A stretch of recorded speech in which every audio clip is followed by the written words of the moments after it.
Welcome to the Engage with Energy podcast.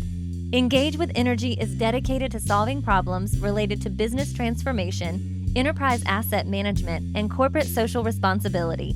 We will be bringing you interesting guests and sharing useful information to help you on your journey to achieving world-class business performance. Thanks for tuning in. Sit back, relax, and enjoy. Welcome to the Engage with Energy podcast. I'm Don Racy, founder of Engage Energy and Industrial Consulting, and I'm really excited about today's show. This episode is devoted to a subject near and dear to my heart, corporate social responsibility, specifically jobs and economic development. Corporate social responsibility is about establishing your corporate philosophy and determining how your company will contribute to the greater good of society and to your company's bottom line. These programs take into consideration how your business operates in its social, economic, and environmental context. Business leaders are constantly being challenged on the question of how the businesses they serve contribute to the myriad of economic, social, and environmental issues that face us today. Company leaders are now facing increasing pressure from political activists, social media, customers, and employees to make investment decisions based on the issues held dear by these stakeholders. Investors in these companies are demanding transparency and putting their resources behind companies that embrace sustainable practices. For this reason, a corporate social responsibility program must become a critical component of your company's business strategy. I'm excited about today's discussion. Here with us to talk about corporate social responsibility, jobs, and economic development is Ken Zapinski. Ken is Director of Research and Public Policy for Pittsburgh Works Together. Pittsburgh Works Together is a business labor alliance that believes the path to sustainable prosperity for everyone is a diverse economy that includes traditional industries alongside tomorrow's emerging technologies. Ken, welcome to the Engage with Energy podcast. Thanks for having me, Don. Good to be here. Thank you. Ken, there are so many directions we could take this conversation, but I think I'd like to dive in by asking some questions about Pittsburgh Works Together, so we can give our listeners some insight into what you do. And second, I'd like to talk about your organization's mission in the context of corporate social responsibility. Sounds good. Great. So Ken, what is Pittsburgh Works Together? What do you do and what do you hope to achieve? So Pittsburgh Works Together is a new business labor alliance formed in March of 2020 that's really focused on keeping the economic discussion broad throughout the region. And as you talked about in the intro, it's really making sure that traditional industries such as energy, such as construction, logistics, are really get the attention paid to them that EDS and MEDS and emerging technologies really have gotten over the years, not because there's anything wrong with EDS and MEDS or new technology companies, but what you really need is a diverse portfolio across society. And we want to make sure that our portion of the portfolio gets enough attention, both from the public and from policymakers, for the betterment of society overall. So in that regard, what do you think makes Pittsburgh Works unique and why? I think it's really the cooperation and interaction between the business and organized labor. You don't see that a lot. You don't see that certainly in the Pittsburgh region. You don't see it across the state of Pennsylvania. And you don't see it very often on outside of issue-specific sort of alliances that form on an ad hoc basis in other places around the country. We think it's really unique here, and I think it's of the moment, and why we got together, I think, underscores the mission that we're on. And I think, as we'll probably discuss, the COVID issue really drove home why we're doing what we're doing. Mm-hmm. You know, with many companies and frankly, entire regions kind of turning away from organized labor, you know, why has your organization advocated for the inclusion of organized labor? Well, I think it comes back to when you're talking about corporate social responsibility, you know, the broad definition that you have of economic, social, and environmental. In too many of these discussions, it's really just around the environmental. Right. It's what energy source are you using, how many tons of carbon, all important discussions, but really only one piece of the pie. The other two parts are the economic and the societal.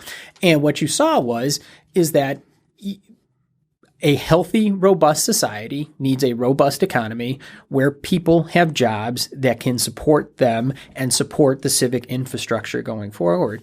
And the sorts of industries that belong to Pittsburgh Works Together that we're advocating on behalf of, energy, construction, and the like, manufacturing, are industries that traditionally have a broader path for folks who might not want to spend 8 years in college getting a degree, successive degrees, or wear a lab coat, or sit down at a computer behind a desk all day. A lot of different people have different abilities. A lot of different people have different interests, and we want to make sure that there are opportunities for those people in this society, broadly speaking.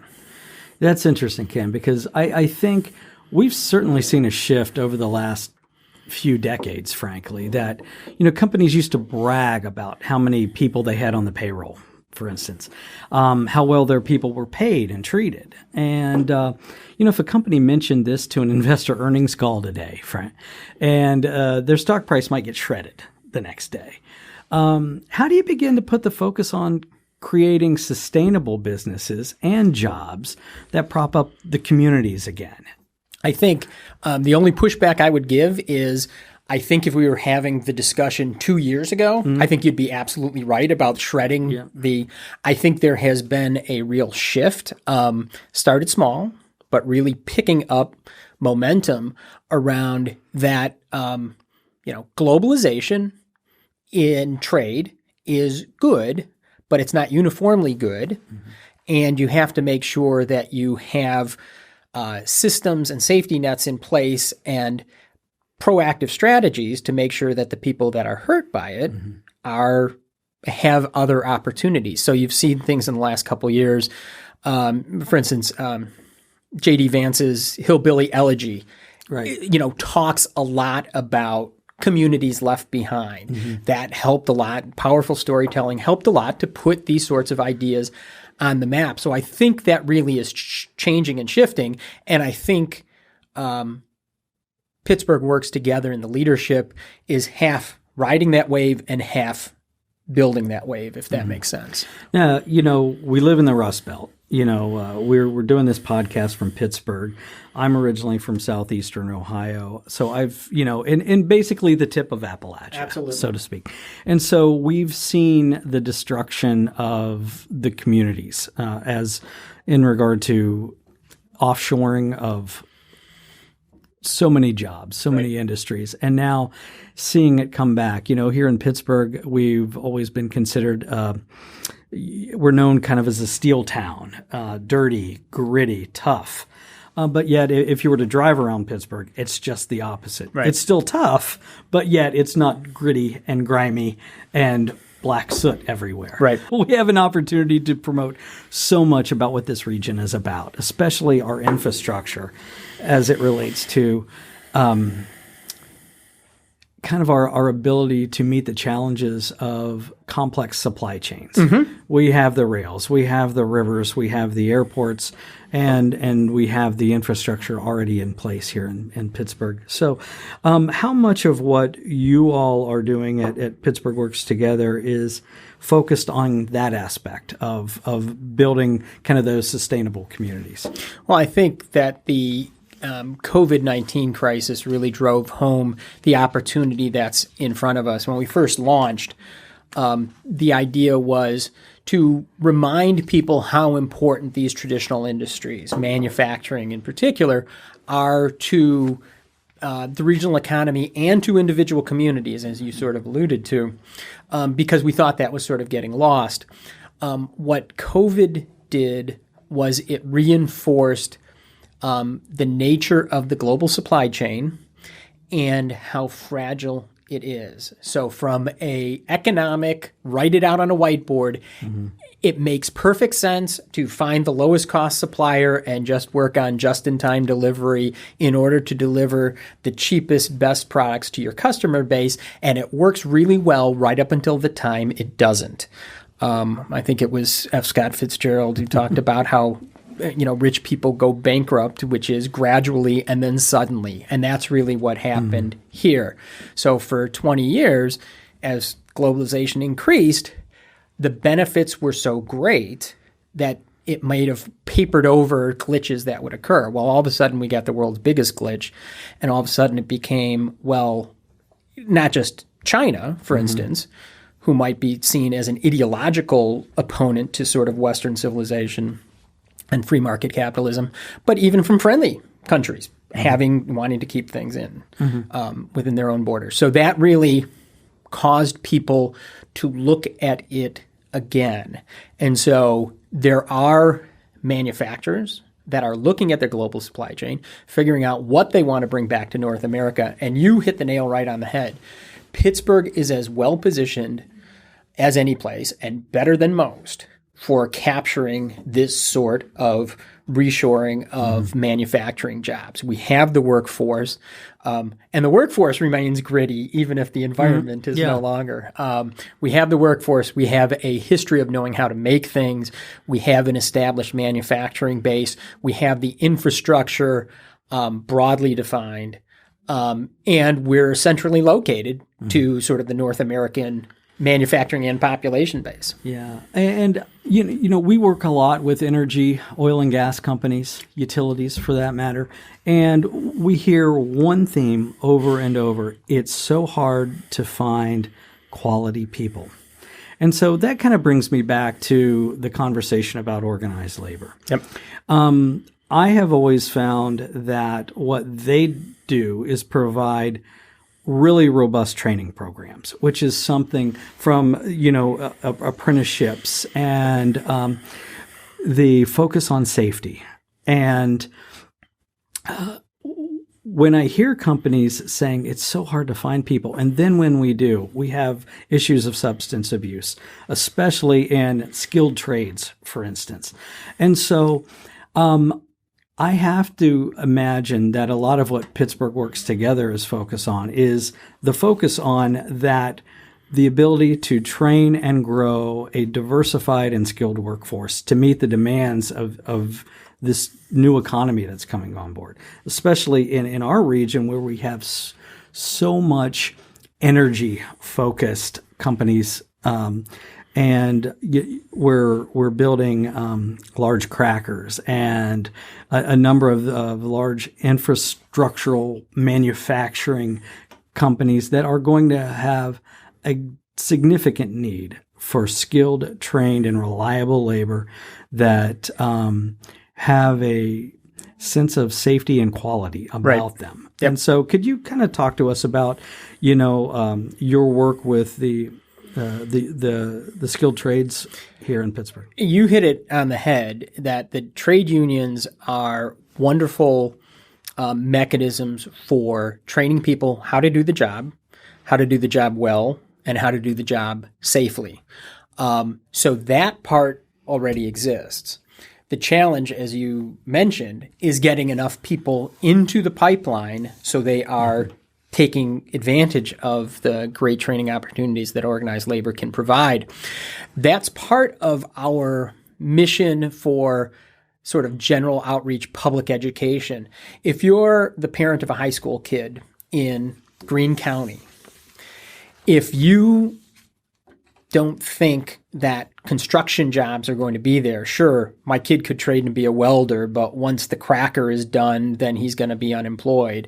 Or he could train to work in the gas fields, but if what I'm reading in the paper all the time, that gas is going bankrupt and, you know, it's horrible and evil, that's just not an opportunity. So you want to get the kids excited about that there really is a viable career path here. And you want to get parents and you want to get sort of teachers in the high schools understanding, yes, there is a path forward. And that sort of discussion really is sort of getting lost.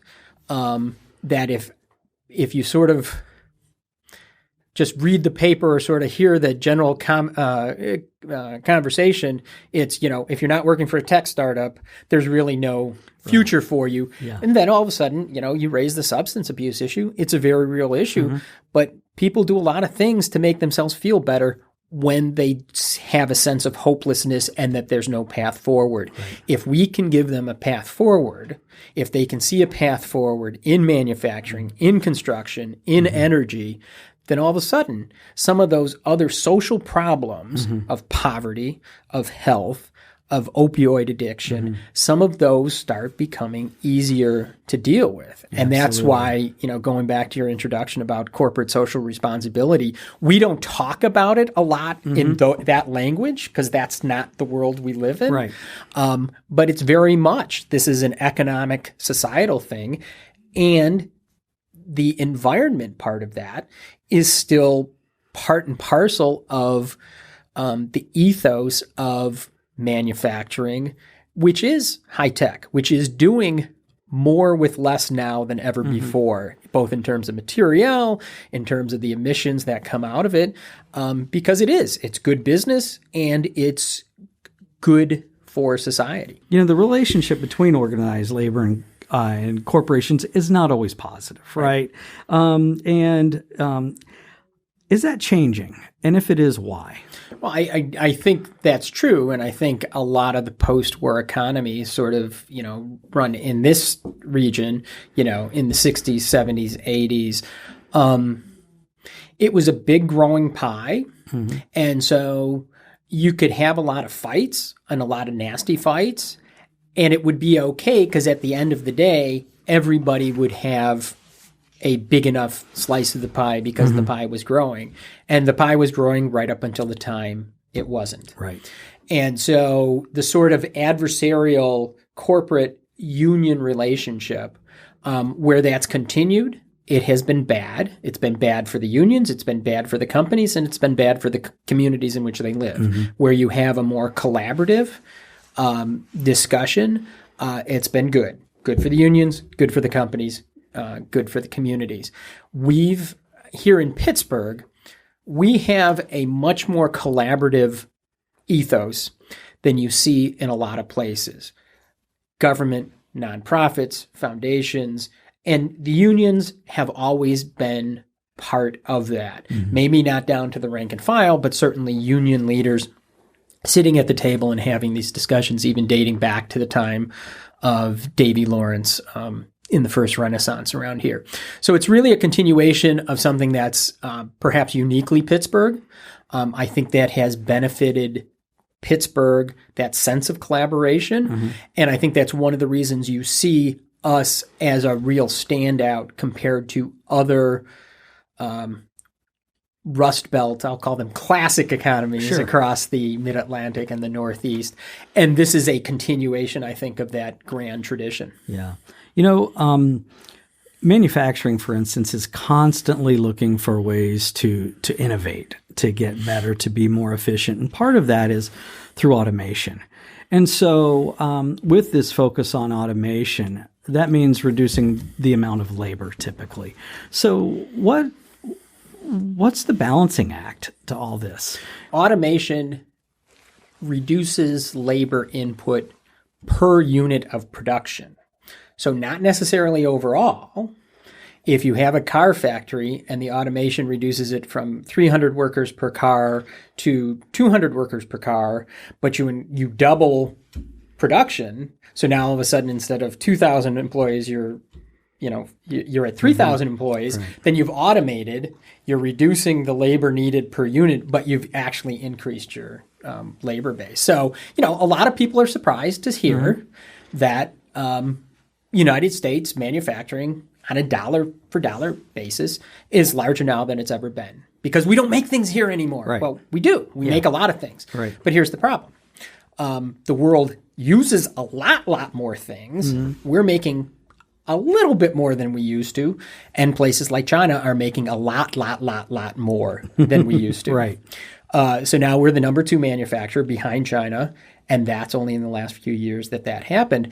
And it really is sort of chasing that last cent. Where can I get the widget made less expensively? And that works if all you're looking at are the dollars. And, I don't think manufacturers really took risk analysis into that profile. But risk, every prudent business owner wastes money Right. protecting against risk. They buy insurance. They don't think their factory is going to burn down, Right. but they're going to have insurance in place just in case it does. Does that mean that cuts into their profits? If you went to a CEO and said, you can save money by cutting your insurance to zero, he'd look at you like you were an idiot. Exactly. So if you say, move production from Vietnam or China or Mexico to Pittsburgh, and they say, oh, it's going to cost us 10 cents more that's going to cut into our profit base. Right. Except, well, you've got it here, and you don't have to worry about disruptions elsewhere. How much is that worth to you? Because you've got some really good, 2020 financial data as to what, if you're making a high value component with 32 parts, and one of those parts costs 2 cents to make in China, but it doesn't arrive there, and that means your whole production line shuts down. How prudent is that? That's one of the arguments, and a strong one, I think, in terms of the growing cracker industry here in Pennsylvania and Appalachia. Right now, the U.S. is largely dependent on the Gulf Coast and the concentration there. We have supply here. They are threatened. Two hurricanes just went through, and they were talking about if they had swung a little further to the west, Katie barred the door. Yeah. We don't get a whole lot of hurricanes here in western Pennsylvania. So does that mean we supplant Louisiana as sort of petrochemical plastics? No. Does that mean that we complement it and it becomes a diversified strategy for individual companies, for the country, for the industry to have a more productive or a more protected production base? I think that's not just good for the community, benefits the community.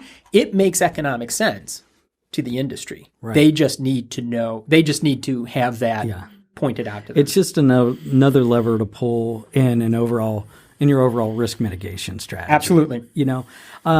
We see it's interesting. We see a lot, especially in the energy business. Now we've talked about manufacturing to some extent, but the energy business as well is going through an enormous transformation. We are, as a country, we are closing a lot of our traditional coal-fired power plants, and so we've begun to transition to more natural gas, especially here in the Northeast, where we have a couple of big issues. One is if you live in Pittsburgh, you know this: the sun doesn't always shine every day, and the wind doesn't always blow. So you do need you need a more balanced portfolio of energy production.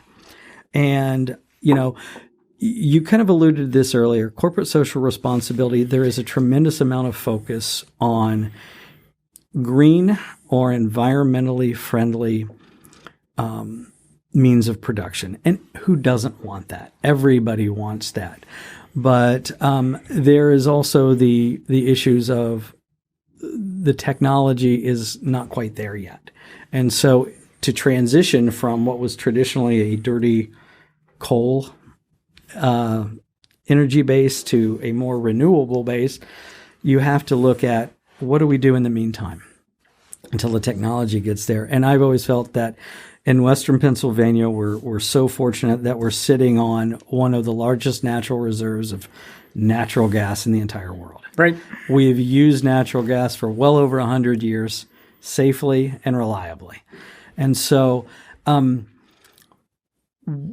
this region particularly, how does your organization look at that resource and the companies here locally that help produce that resource and change the argument to say, hey, this isn't so dirty?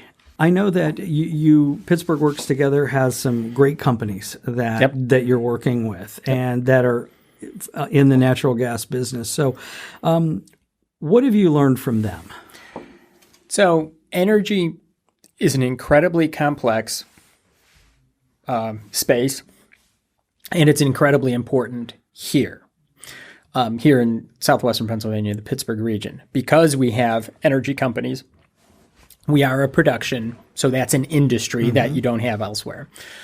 Energy as an input to manufacturing is absolutely critical. So if you want to position yourself as being a place where manufacturers want to land in the years going forward, having inexpensive, reliable, quality energy is absolutely critical. But as I say, it's very complex. And I'll start out with a little story. I remember driving my son to work, or driving him to school one day. He was probably about fourth grade, and he was talking about, we're in traffic, he's talking about cars polluting, and isn't that horrible? And we should just get rid of cars. And how are we going to get around? Well, we can go back to horses. I said, that's very interesting. Because what happens if you have horses? What do you mean? Well, what do horses do every day? Did you ever walk behind in a parade? Oh, they poop a lot. Yeah. And in fact, horses were cluttering cities so much that when the automobile came along and trucks came along burning gasoline, it was seen as a great environmental step forward because you didn't have the horse manure sewage problems and the absolutely. The diseases that would go along with it. So he's like, oh, okay. And what that really underscores is everything's a trade-off. People like to talk about clean energy. There is no such thing as clean energy. It just depends on where the dirt is. Right. So if you've got solar panels on your house, you're not producing any carbon emissions or demonstrable effects on your rooftop to turn on your TV and watch Netflix. All those are taking place maybe where they're mining rare earth minerals in China or the manufacturing places that are doing that are putting the panels together in very sort of dirty processes. So that's not to say PV solar panels are bad. It's to say that there's always trade-offs. Right. You have to be aware of them. And you have to be careful in terms of transitions or changes. Right. And it's been a tragedy what we're seeing out in California in terms of their electrical issues. You have the most populous, most economic powerful state in the most economically powerful country in the world doing rolling blackouts for millions of citizens like they're a third world country. That's an absolute sin. It's criminal. Right.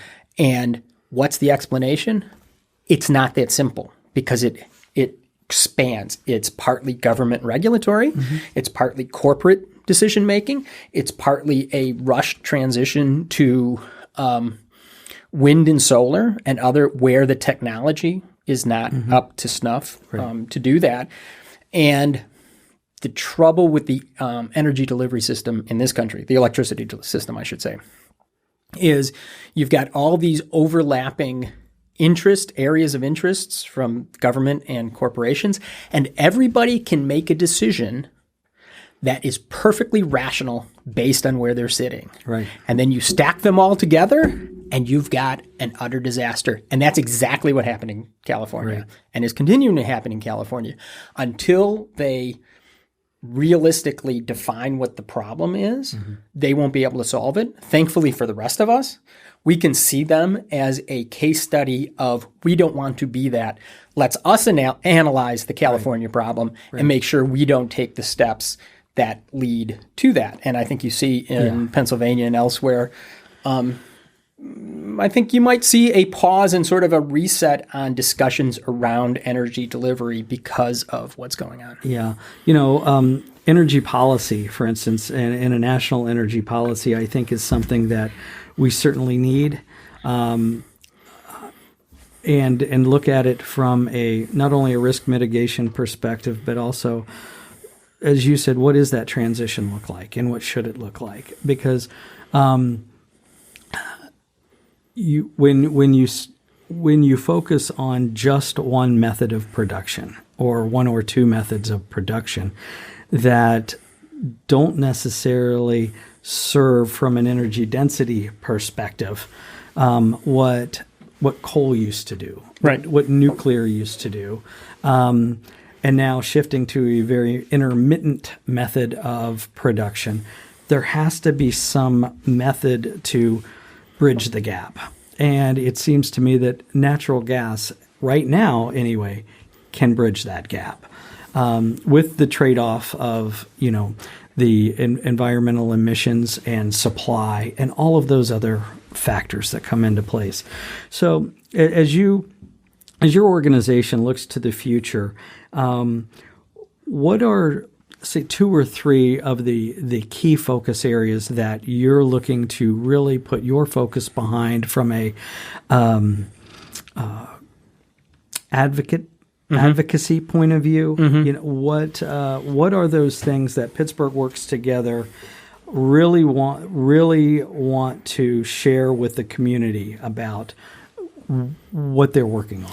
One of the things that we did earlier this year, one of our first big public actions, was to release a policy agenda called the Get to Work and Build It Here agenda, really about driving an increase in manufacturing here.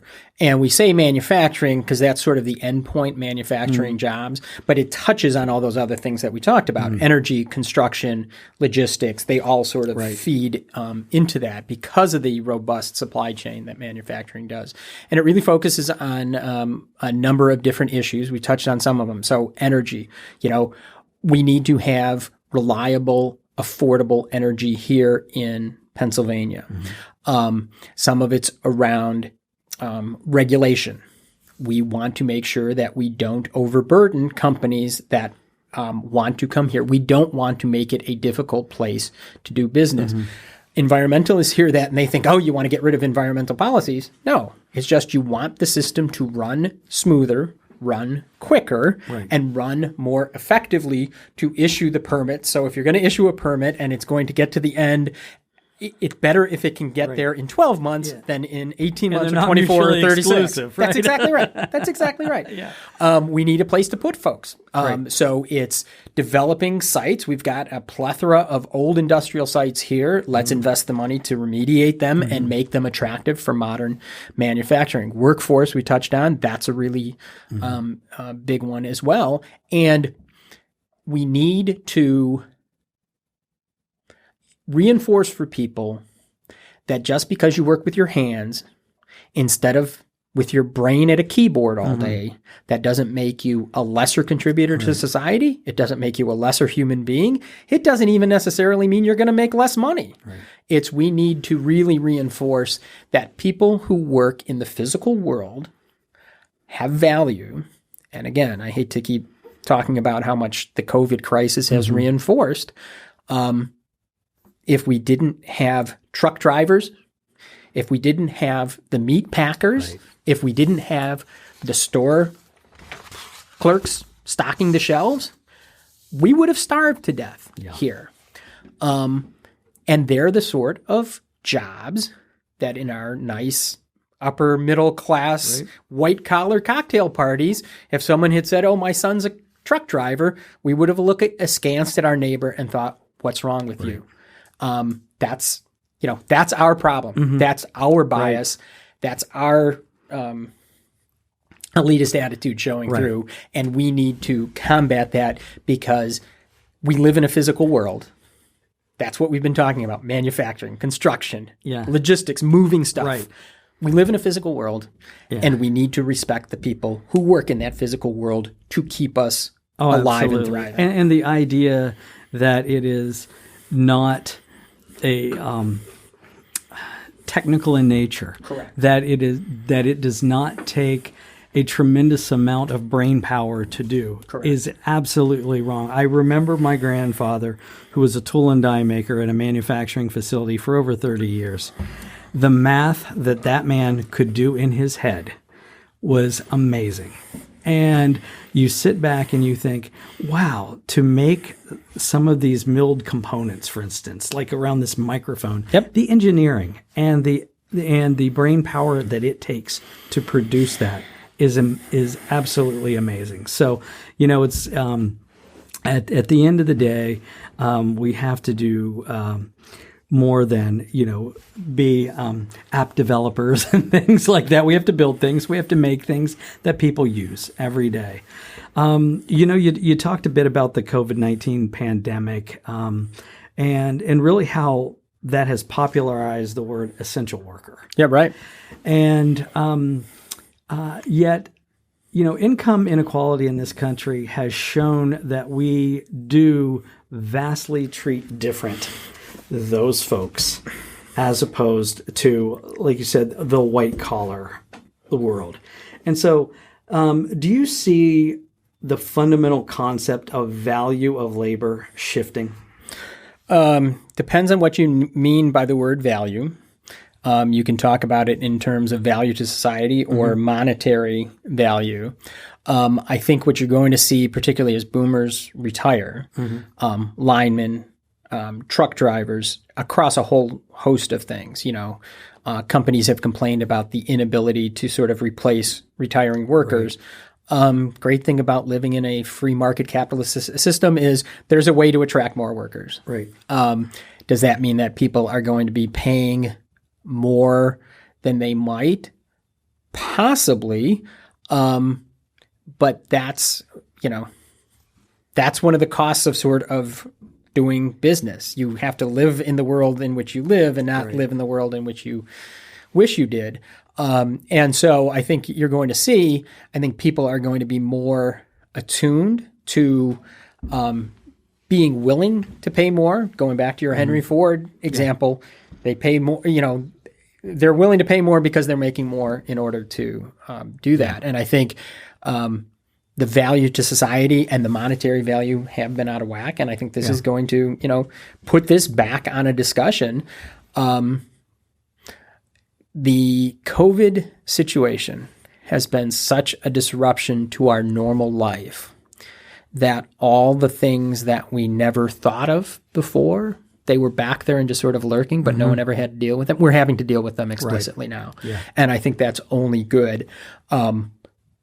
What we want Pittsburgh Works to do is make sure as those discussions take place, they come out productively and in the right direction and not head off in a poor direction. It's a great point because we did talk about the partnership of labor and the corporate community here in Pittsburgh, and that it may be unique in the country that it is so collaborative at this point. How do you spread that around? How do you promote that and show that there can be a better way? It doesn't always have to be antagonistic.